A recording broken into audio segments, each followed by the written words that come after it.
Yeah, why don't you let Marty know, the secretary? That way, when it's announced, she'll have it.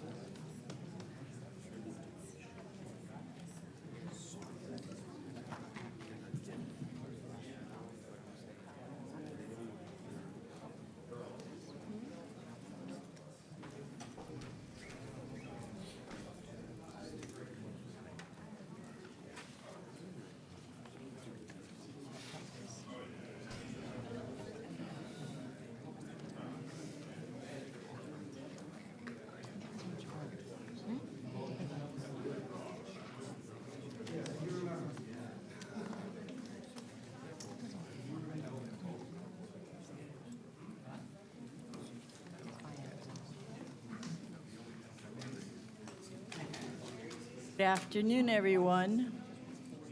Happy 4th or 5th day of summer.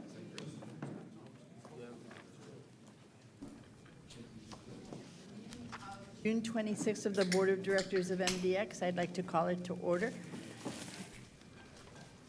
And, Mayor, you're here, so could you lead us in the pledge?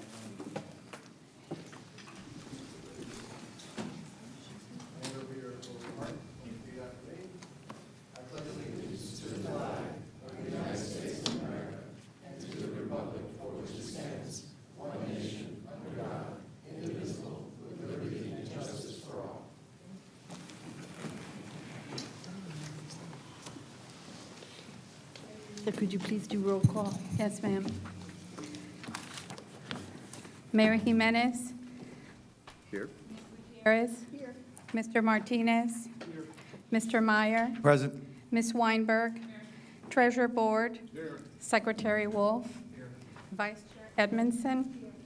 Chair Smith-Fano? Here. We have full quorum. Thank you very much, Maria Luisa. Before I ask for approval of the agenda, I'd like to suggest that we make a change. I'd like to add the Executive Director's Performance Appraisal as item number 8B and change the elections to 8C. Have a motion? Second. All those in favor?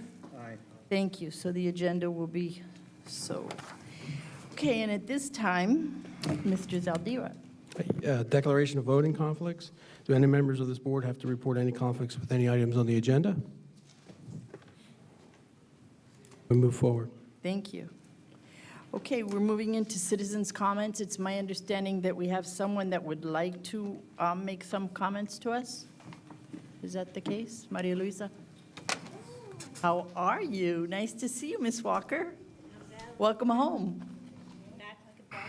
We'd like your name and address for the record, please. Yes, Jane Walker, Kendall, Miami, Florida, 33186. Thank you for allowing me to speak today. I'm going to speak about three things. The first being the recent rollback in tolls on your system. The second being the budget for the upcoming year. And the third being new challenges to MDX as a result of the actions taken by the Florida legislature. So as to the first. Recently, the board took actions to roll back the tolls by reducing rates on the weekend. Some have portrayed this reduction as insignificant.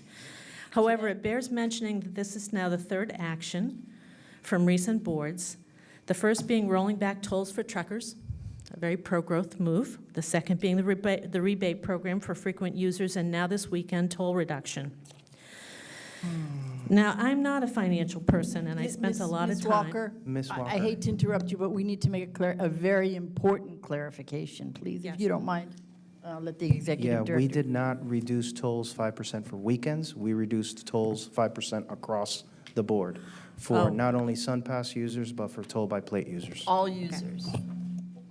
That's awesome. See I how was important it mistaken. was? So MDX's 2017 total operating income was $149.9 million. So these actions are significant. I never met a toll reduction I didn't like, so I thank you for this, and I hope that there will be more actions in the future. Even so, the agency is in a good cash position. Reserves are mounting. Your debt is fixed rate, which is inflation-proof, and you are essentially running as an infrastructure bank, meaning that you will be able to pay for 30% of the $900 million Kendall Parkway from your reserves. I'm not going to speak a lot about infrastructure banks, but I would like to come back and speak about that in the future. As to the budget, I would like to say, hope that you are factoring in the latest toll reduction. Toll payers will be looking for value, and missing the calculus on this could cause tolls to go up. I look forward to your comments, and I am concerned about that. As to the third, which is the most difficult thing to speak about, I'd like to talk about new challenges for the authority as a result of actions of the Florida legislature. And I think this is a good time to pause and go back and think about what happened in the past several years. Because I've not been involved in tolling things in the last 3 years. I've taken a hiatus. But looking back and reflecting on what really happened, in 2008, America entered what we now refer to as the Great Recession. In the ensuing years, housing prices were in a free fall. The construction industry went flat, and so was the GDP. You could walk through neighborhoods of abandoned houses with waist-high grass and broken windows. Some places felt like ghost towns. In 2013, the MDX board rolled out plans, work plan projects, closing the system, installing ORT, adjusting and raising tolls, and instituting a new inflation policy. This involved taking on sizable debt. Residents were alarmed. They essentially said, you're charging up the credit card, but we may not be able to afford to pay the bill. Many people had not recovered yet from the recession, which wasn't really fully over. I mean, it didn't feel like it was over. This was the environment in which... Your 3 minutes are up. 3 minutes. I'm sorry? Your 3 minutes are up. I have like a minute worth more. Will you allow me? Thank you so much. I appreciate that. This was the environment in which an overzealous chairman of the board presented big, bold ideas for MDX. Now, there's nothing wrong with big, bold ideas. We do that in America. We build highways and huge hydroelectric power plants. There's nothing wrong with big, bold ideas, but residents in our community were dealing with things like a jobless recovery. A jobless recovery is what happens when everyday people who aren't appropriately positioned in the markets have to deal with a recovering recession. It was scary, and this is when I joined rollback tolls and their efforts. There was a certain amount of tone deafness on the board. Fortunately, those tone deaf board members are no longer here. Your chairman responded in tragic ways. At one point, he proclaimed, "I'm not just a Democrat, I'm a liberal Democrat." There's a reason why I'm doing this, I promise you. This was a challenge that the Miami-Dade delegation of the Florida legislature took up, and that boomerang is the thing that is hitting you squarely in the face right now, which is not a good thing. Now, I'm pretty conservative, and I make no secret of that. Government closest to the people serves the people best. However, in order to serve the people best, there cannot be an elitist government knows what's best for you attitude. The heroes on this board who were here back then, and I would like to acknowledge you, you know that. You saw it happening. And I appreciate you, and I appreciate you're still here. I'm glad the mayor is here. I'm glad that Commissioner Edmondson is here. Here's the lesson in kitchen table economics. My son pays $200 a month in tolls. This is the equivalent of 1 week's groceries, or roughly 1/4 of his year's food budget. It's also $2,400 not going into the private sector or into a savings account for him to buy a house. My daughter-in-law lives in Kendall, my son lives downtown, so relocating is not going to help them. This is the reality for many. The truth is, tolls, just like taxes, put downward pressure on a local economy. Therefore, rate-making policy and planning should always be informed by that. Here is the good news, and there is good news. Bad policy can be made better, and good policy can be made great. Where do we sunset the infrastructure bank pricing model? When debt is retired, where do the tolls go down? Where does it say that in your policy? What did the legislature do, and was that the best thing to do, or is there a better way? MDX, if MDX is with the people and the people are with MDX, then the Florida legislature will be with you. But tone deafness is a dangerous thing. So now is the time for us to craft better policy and work together towards that end. Thank you for your time.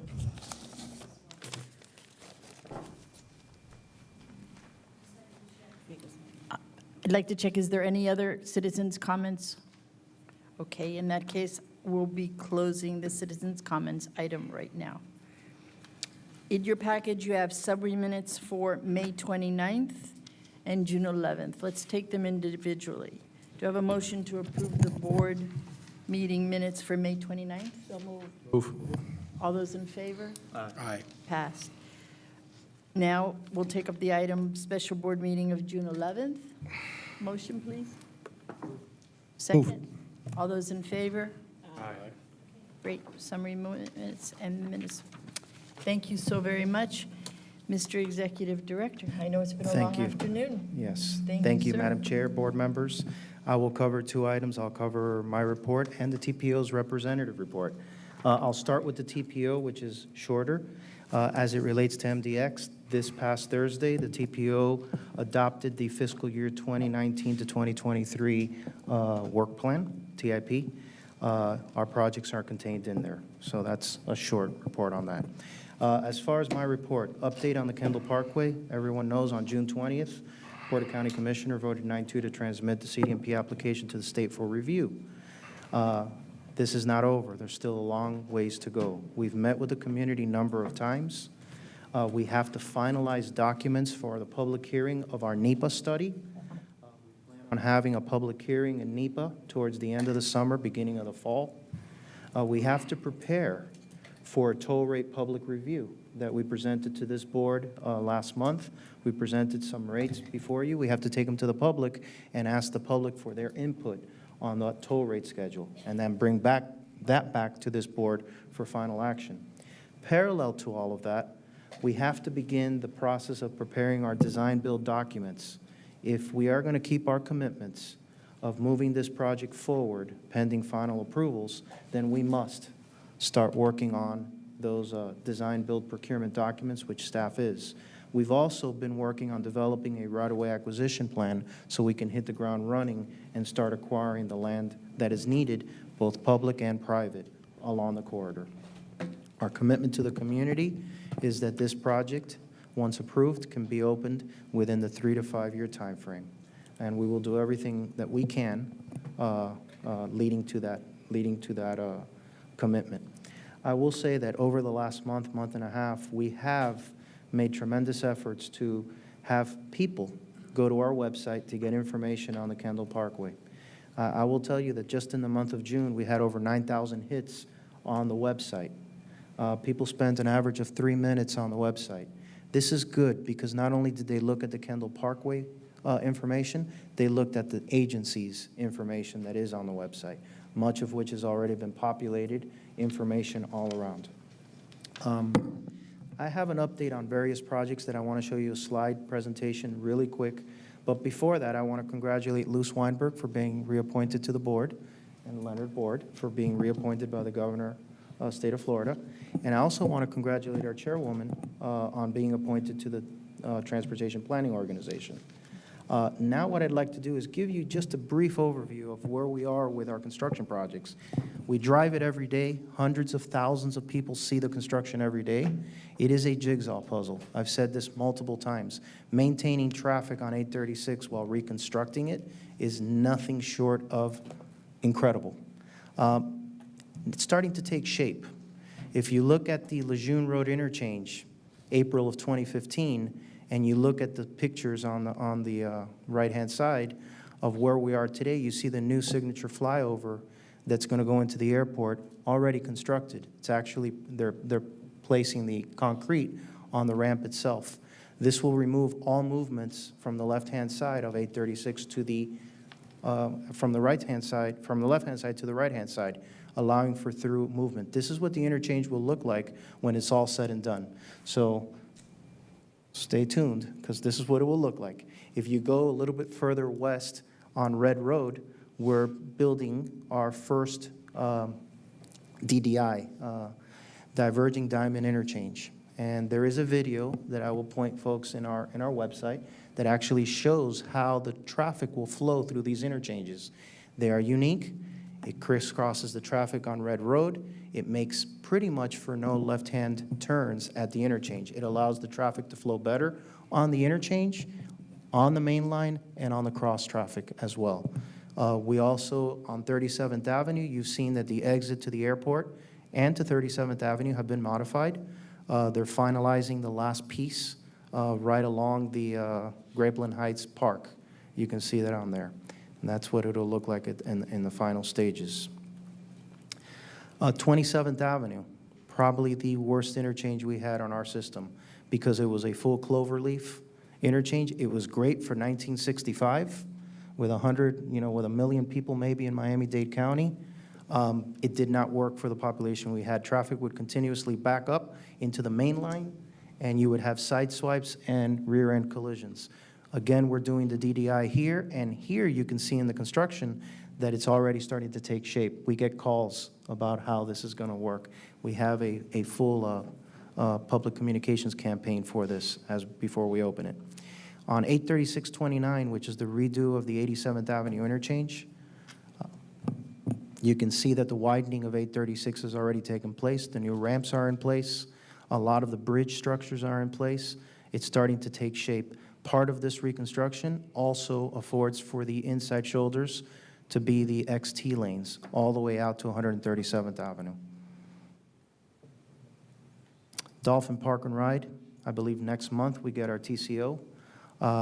It was open land. We broke ground on it. We've made tremendous progress, and the project is pretty much complete.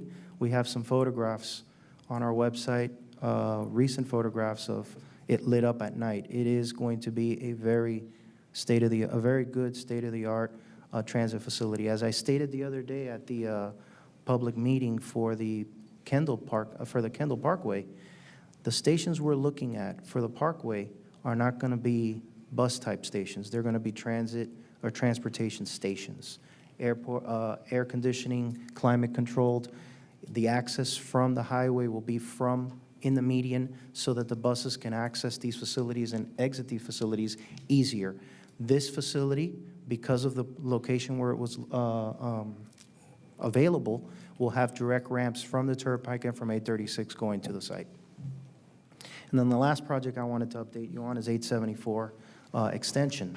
Anybody who's driven down there sees the bridges over the turnpike. This was a partnership with Florida's Turnpike Enterprise.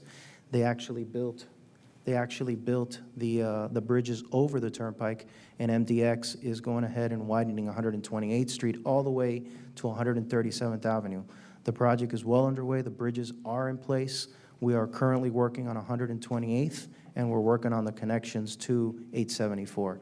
This is going to afford a tremendous amount of people in West Dade, west of the turnpike, access to the east without having to go south to 152nd or north to 120th Street. So this is going to help out tremendously and hopefully complete a loop of express bus service in our community. I just wanted to give you an update on this because the construction is ongoing. Next time we meet, we're also going to present the board not only with some more updated photographs, but with our safety program. There's a number of safety initiatives that we've put on the highway. Most notably, if anybody takes 836 all the way to the end at 137th Avenue, that exit ramp always gets hit. People take that ramp too fast. Anybody who takes that at night now, as you're approaching the exit, it lights up for you. The pavement lights up and the chevrons light up. And we have seen a lot less swipes of the barrier wall. So with that, Madam Chair, I have one last item that I'd like to mention. As everyone knows, Board Member Cliff Walters, his term ended last month. There he is. And we have a plaque for him. And I'd like to ask you to present him the plaque recognizing his work on the board. So if we could do it as a team, I would like that very much. Absolutely, If we and I could- can read it, then and I somebody can could read take a it, picture. I can read it to the record. The Board of Directors and staff gratefully acknowledge the contributions of Cliff Walters, who was a board member from 2015 to 2018, for his exemplary leadership, commitment, and support to the MDX mission and vision. Thank you, Cliff.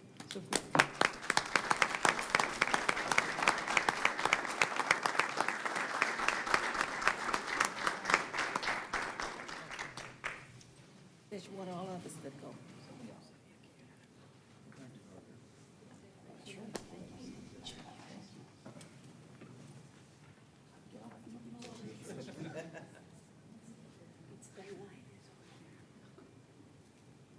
Whatever makes me look taller is good.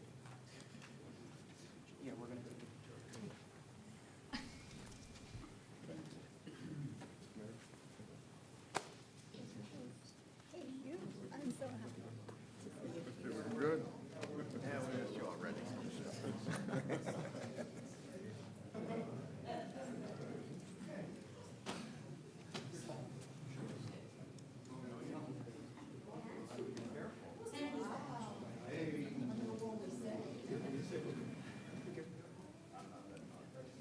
Okay. 1, 2, 3.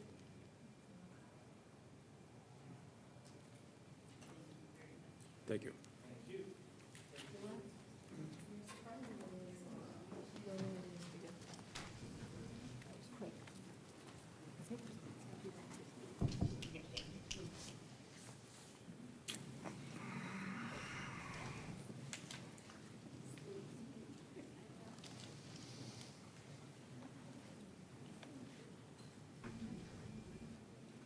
I did at the beginning.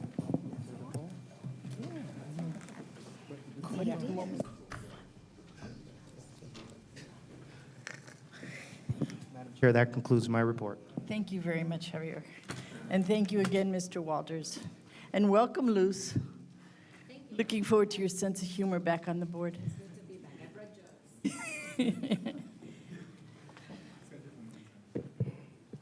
Mr. Saldívar. Yes, I have one item, it's an update on the legislation. I'd like to update the board on the legal team's analysis of future funding concerns raised by the amendments to Chapter 348 passed in 2017 and 2018 in order to inform the board's decision as to a plan of action to resolve those concerns, specifically MDX's ability to continue to issue debt under its current existing bond indenture on the same terms as it has been able to do in the past. The amendments to the enactment in 2017 create uncertainty as to the extent of MDX's control of the operation, maintenance, and finances of the system. In broad terms, the modified statutes can be construed to be a usurpation by the legislator of rights granted to the MDX under the transfer agreement.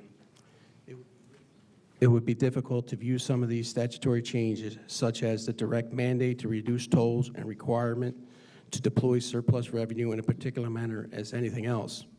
Additionally, because of this usurpation and conflicting language between the amended statute and the MDX bond indenture, our bond counsel has informed us that, absent appropriate judicial guidance, the bond counsel opinion will necessarily include language addressing this conflict with the statute. Additionally, disclosure will have to be made to potential bond investors of the risk of future usurpations by the legislator of the financial and operational powers of the MDX board. Our financial advisor has informed us that such a qualification included in the legal opinion could result in MDX being unable to obtain senior debt financing to fund its projects on the same terms as it has been able to do so in the past. The transfer agreement is a contract that was entered into between the state of Florida, Department of Transportation, and MDX. The agreement conveyed the system to MDX in exchange for approximately $90 million funded by bonds issued by MDX and payable by the toll payers of Miami-Dade County. As part of the agreement, the state transferred to MDX the following right: full jurisdiction and control over the operation, maintenance, and finances of the system in perpetuity, including without limitations, all right to regulate, establish, collect, and receive tolls thereon. The full authority to regulate tolls is the most fundamental right held by MDX, as it is this power on which all other authority relies. The operation, maintenance, and expansion, as well as the payment of debt service on MDX funds, all depend on the power and authority of the MDX to regulate its toll schedule. If the power to regulate tolls on the MDX system is subject to legislative fiat, then the ability of MDX to operate, maintain, and expand the system is also subjected to legislative review and oversight, as is the payment of debt service on the MDX bonds. Given that backdrop, MDX has two options: seek a judicial declaratory judgment, and I want to stress that a declaratory judgment is not a lawsuit looking for damages or fees. It's just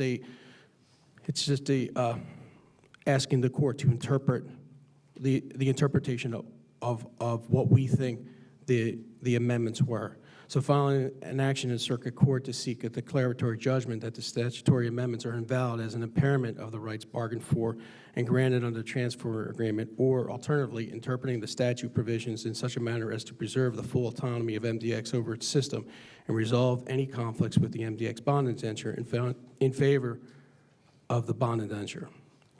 Our second option would be to petition the legislator. MDX could petition the legislator to undo the statutory changes and remove any uncertainty that MDX has the ability to control the finances of the system.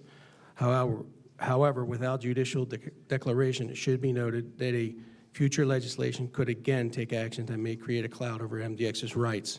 Thus, a legislative fix, while resolving the present problem, may still leave open the question for a future usurpance of MDX right. Additionally, any legislative fix would not be effective July 1st, 2019. It's my recommendation that MDX pursue both courses of action. However, I think it would be prudent to refer this matter to the OECI Committee, which is the Operations, External Communications, and Intergovernmental Committee, for discussion and a full recommendation to the board.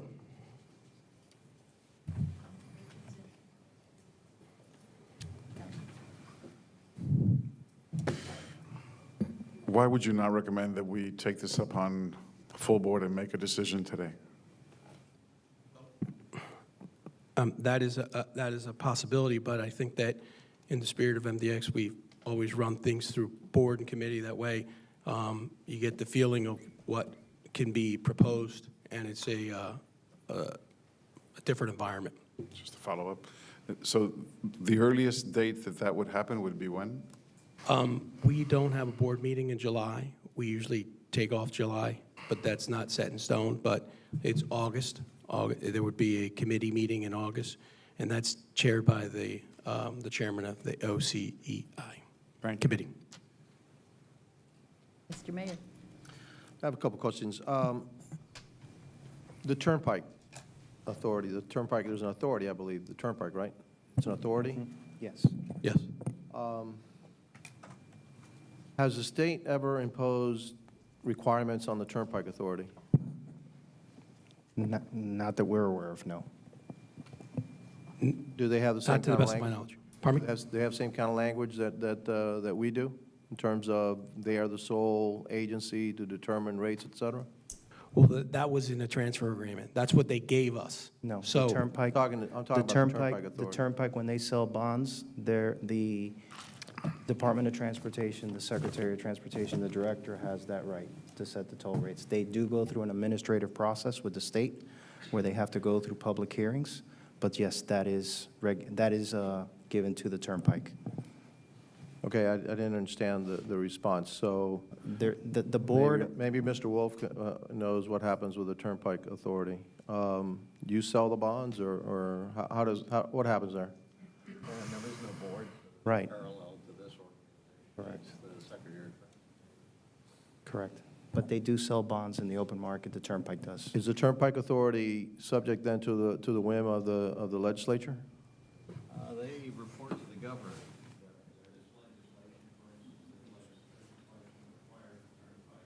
To reinvest a certain amount of money here in South Florida.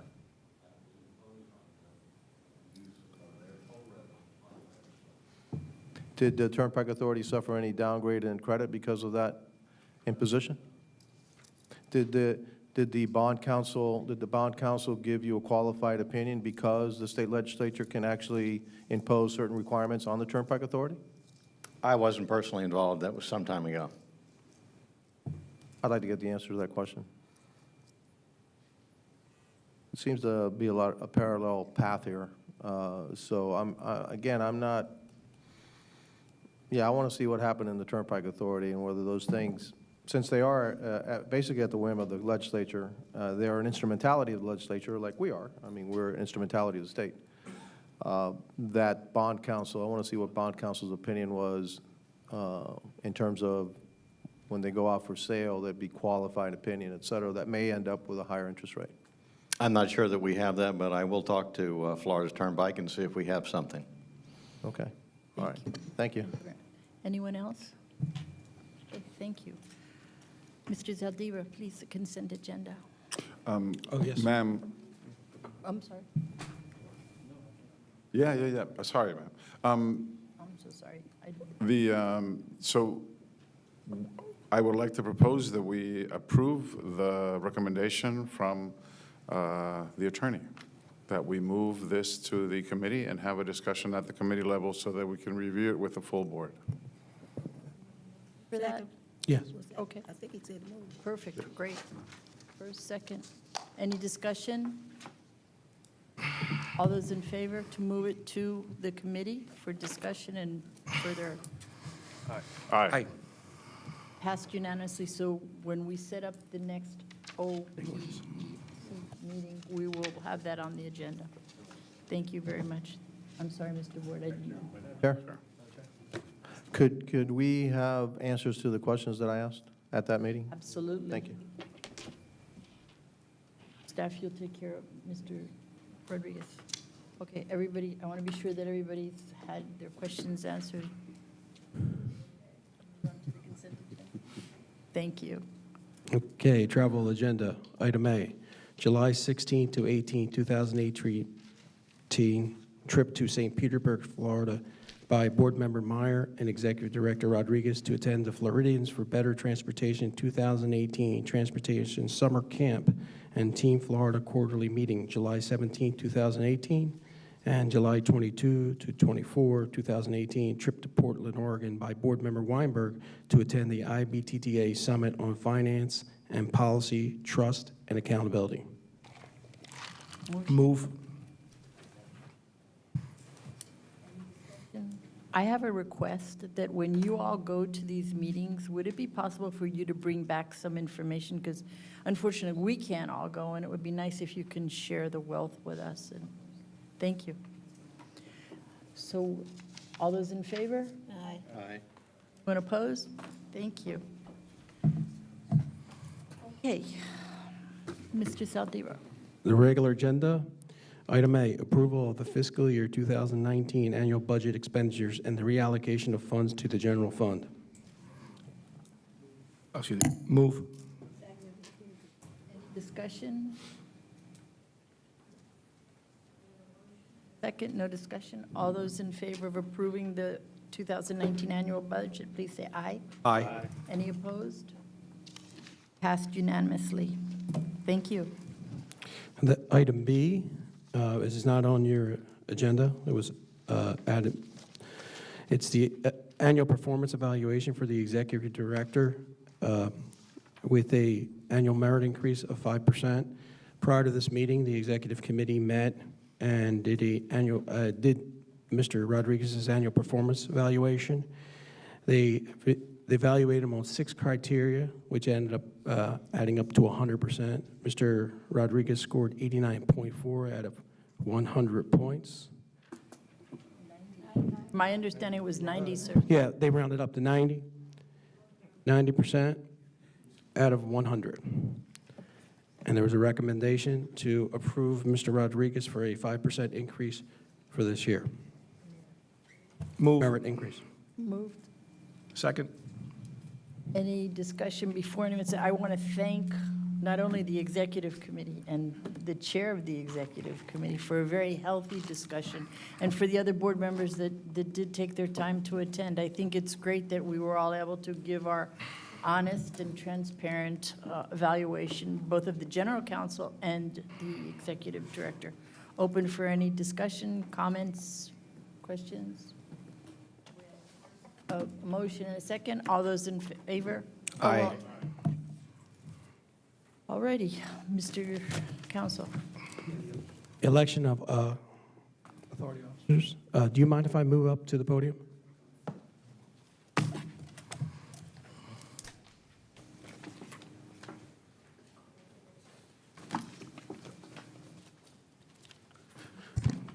These are the board elections for fiscal year 2019.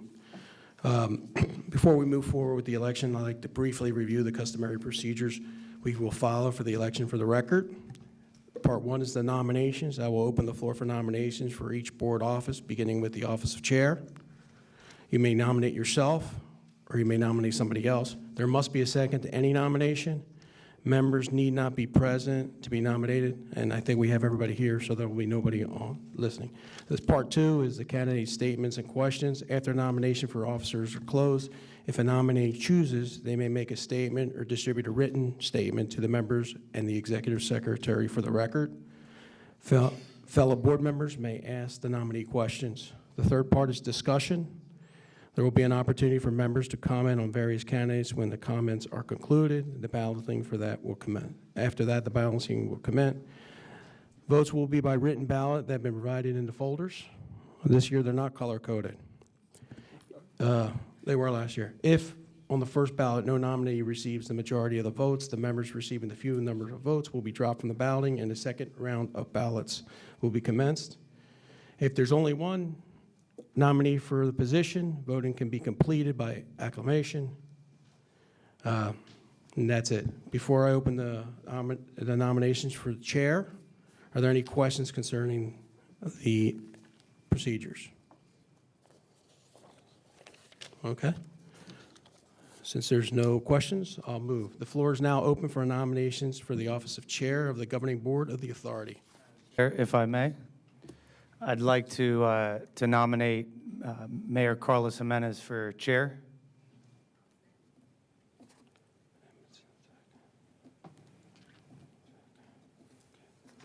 Okay, that's seconded. Are there any further nominations? I'd like to nominate Leonard Board as chair. Okay.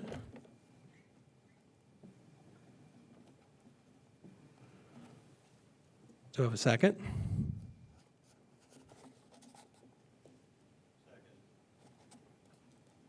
Okay. Is there any other nominations? I'd like to nominate the current chair, Shelley Fano. Okay. Okay. Do I have a second? Second nomination. Okay. Shelley. Okay. Are there any other nominations? Okay. I'll close the nomination part. Would any of the nominees would like to make a statement? Okay. Yes, I would. First of all, thank you very much. This is totally unexpected, but I appreciate the vote of confidence. I think, although I am appreciative of the honor that you just raising your voice and giving me that vote. I'm very, very thankful. But I would like to withdraw my nomination, and I would like to support the mayor in his bid to become chair. Do any other nominees have anything, want to make a statement? Okay. Do any members have any questions for the candidates? Okay. Since nobody has any questions, I'll close that part of the section. Is discussion? Would you like to discuss the two nominees amongst the board members? If there's no discussion, we can move to voting.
We have 7 votes for the mayor and 2 votes for Ms. Fano.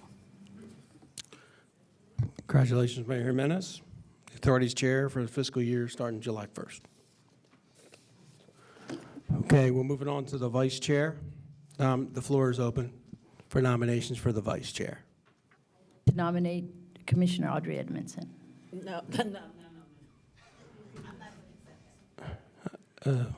Okay. Do we have any other further nominations? May I nominate Leonard Board as vice chair? I do. Thank you. So we have a second. I'll nominate Arthur Meyer. I'll second that. Any further nominations? Okay. Mr. Meyer, Mr. Board, do you want to make a statement? No, thank you. Good. Okay, Mr. Meyer. Any questions for the candidates? I'll close that down. Discussion? I guess we're going to blow right through discussion, and we'll move right into the voting.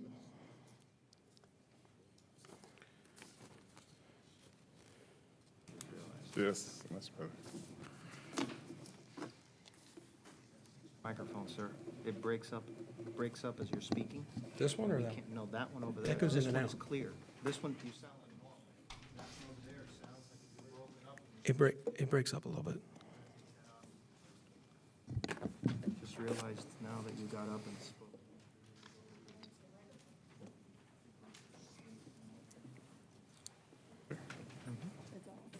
I've been telling you you have a Mickey Mouse microphone. It's true.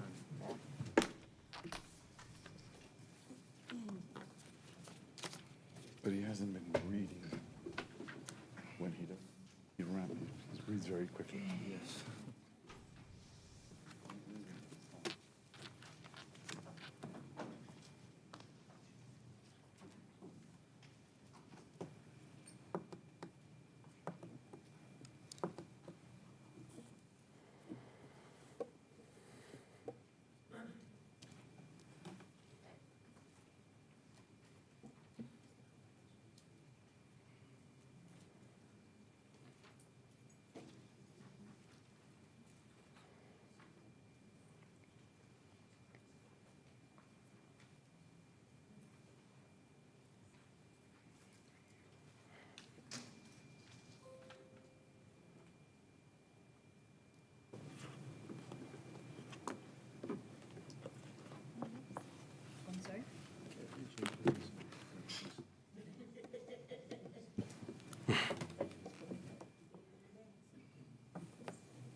Okay, Mr. Board has 6 votes, and Mr. Meyer has 3. Congratulations, Mr. Board, Vice Mayor, starting July 1st, 2019. Okay, now we move on to the treasurer. The floor is now open for nominees of treasurer. Do I have any nominees? I'd like to nominate Louis Martinez. Second. I'll second that. Thank you. I'm humble. I accept the nomination. You're good with numbers, right? I'm good to follow, I'm good to listening to Marie. Do we have any other nominees? Okay, since we only have one nominee, the vote can be by acclamation. I get a motion for acclamation for I Mr. move for Martinez? acclamation. Okay, Thank you. congratulations, Mr. Martinez, you are now the treasurer. Okay, every year, we elect a board secretary. The board secretary is not required to be held by a member of the board. Ms. Lobo. Okay. Have a second? A motion to, Move to be appointed by acclamation. okay. Maria Luisa, congratulations. You want to make a speech? You accept? You have the floor, you can make a speech if you want. The election of assistant board secretary, while she does a lot of work, there's another individual who helps her out tremendously, Michael Kiliani. He works in the legal unit with me, and I would ask for, Move for acclamation. okay, congratulations, Michael. And that's it for the election, board elections. Thank you. Thank you very much, and thank you, board.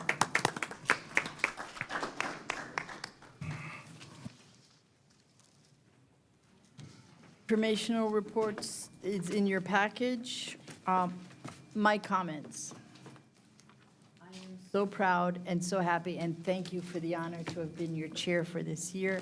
I know that I am handing over to much bigger shoes than mine, and I'm proud to do that. And I look forward to representing MDX on the TPO. And I have to be honest, and as you know, I'm very transparent and candid. I was trying to wonder how I was going to manage the TPO and MDX. So in reality, you all, it has been a blessing in disguise. And thank you. We've done so much this year.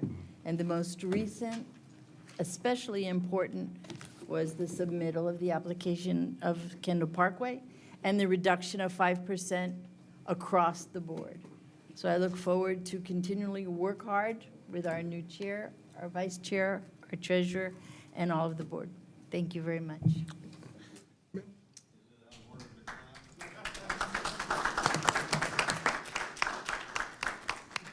Chair Fowler, I just wanted to say that you and I have been on this board the second longest behind Ms. Gutierrez. We have fought the good fight always together, and you have done a magnificent job this year as chair during a very difficult time. I can't think of anyone who is more qualified to sit on the TPO on behalf of MDX. And I am so proud of the job you've done, and I'm looking forward to working with you in the future. And I think you deserve a round of applause from all of us standing in. Thank you for your work.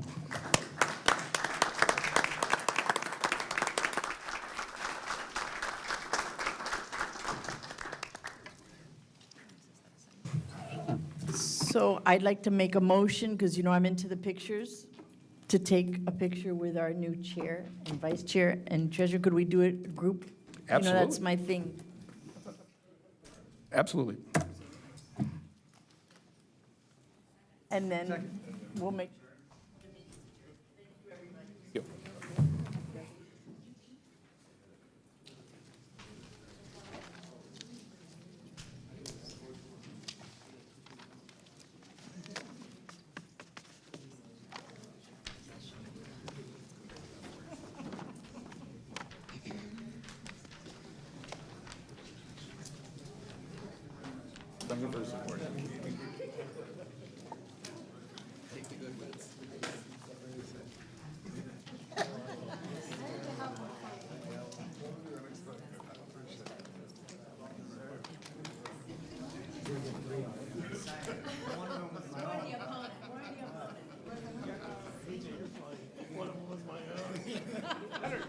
No, he didn't vote for himself. There's no one that'll keep her as much as.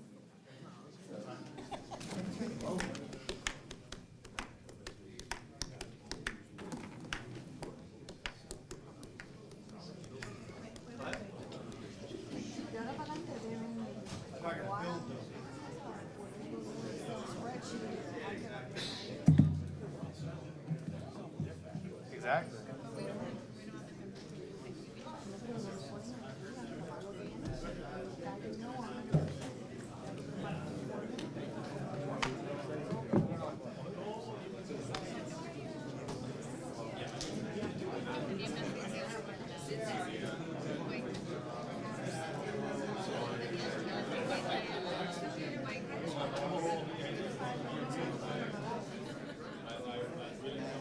Coleman, okay. They're still way behind in Coleman. Congratulations on They've been taking forever and a day at Coleman. I don't know.